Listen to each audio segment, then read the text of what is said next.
ఏమండి మీకోసం నేను ఈరోజు ఏమేమి చేశానో చూడండి. రైస్, బెండకాయ పులుసు, క్యారెట్ ఫ్రై, మాగాయ పచ్చడి, నెయ్యి, పెరుగు.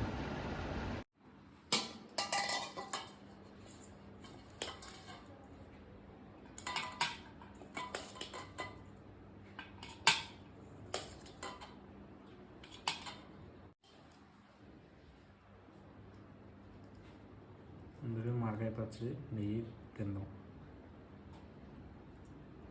అత్తమ్మ గారు పెట్టారండి కొత్త మాగాయ, మీకోసమే ఇచ్చి పంపించారు.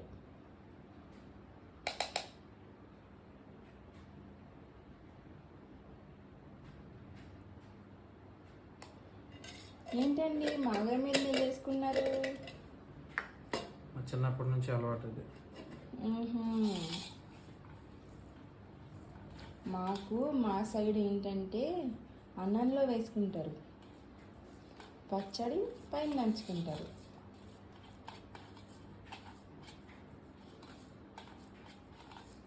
మీరు కలుపుతుంటే నాకు నోరు ఊరుతుందండి.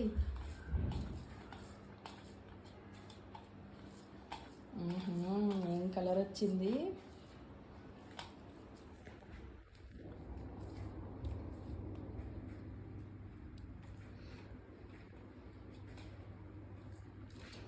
బాగుందా?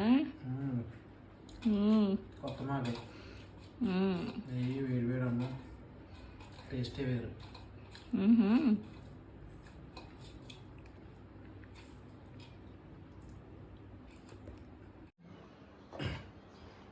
ఇప్పుడేంటి? బెండకాయ పులుసు.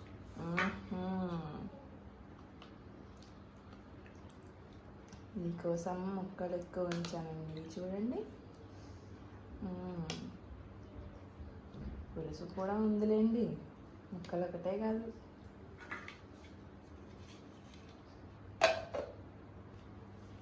తిని చెప్పండి ఎలా ఉందో.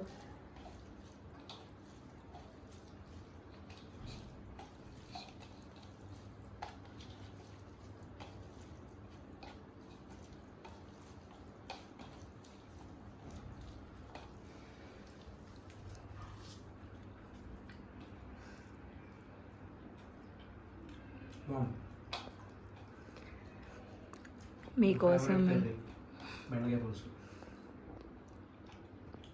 మీకోసమని అందులో కొంచెం బెల్లం ముక్క కూడా యాడ్ చేశాను.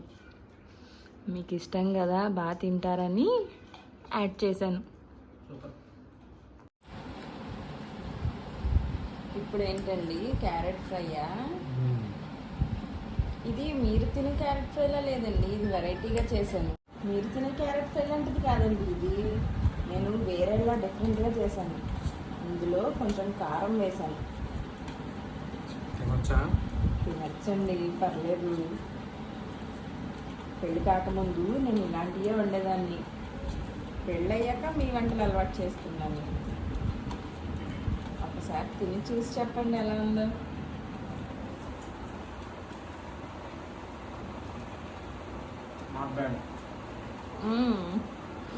పర్వాలేదంటారు, ట్రై చేయొచ్చు అంటారు.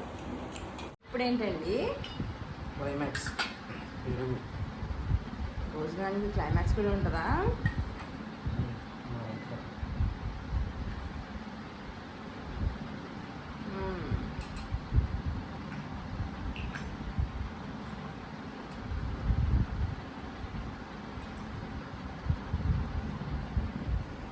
అదేంటండి, ఫస్ట్ కొంచెం పెరుగు తీసుకొని తినేసారు?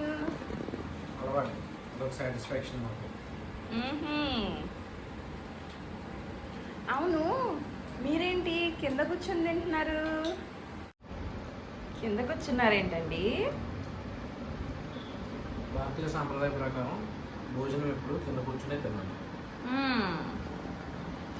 అందుకు మీరు కింద కూర్చొని తింటున్నారా? ఎప్పుడు కింద కూర్చునే తిన్నాను.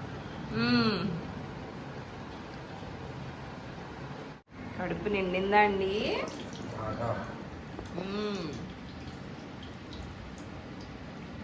అప్పుడే చేయి కడిగేసుకున్నారు, కొంచెం కొంచెమే తిన్నారుగా అన్నీ. అన్నదాత సుఖీభవ. అన్నదాత అంటే వండిన వాళ్ళు వడ్డించిన వాళ్ళు కాదు, పండించిన వాళ్ళు, రైతు అంటే అన్నదాత సుఖీభవ. జై Hind. Do like, share, subscribe and comment. Thank you.